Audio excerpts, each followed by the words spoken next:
కాపులను చంద్రబాబు విభజించి పాలిస్తున్నారని అన్నారు కాపు ఉద్యమ నేత ముద్రగడ. తాను పాదయాత్ర చేస్తానంటే చట్టం తన పని తాను చేసుకుపోతుందని బెదిరిస్తున్నారని, కానీ రాష్ట్రంలో చట్టం సక్రమంగా పనిచేస్తే మొదట ముఖ్యమంత్రే జైల్లో ఉంటారని అన్నారు. కాపు రిజర్వేషన్ల అంశాన్ని 2019 వరకు డీప్ ఫ్రీజ్ లో పెట్టే విధంగా చంద్రబాబు వ్యవహరిస్తున్నారని ముద్రగడ ఫైర్ అయ్యారు.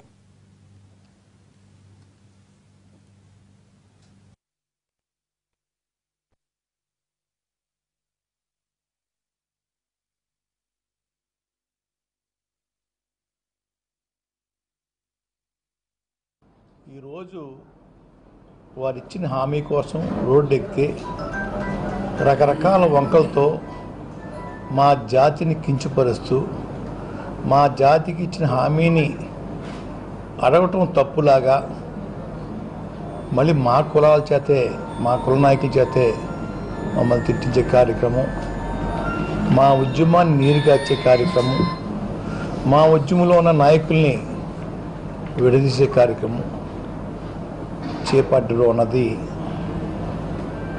రాష్ట్ర అధినేతగా వారికి తగదని నేను తెలియజేస్తూ ఉన్నాను.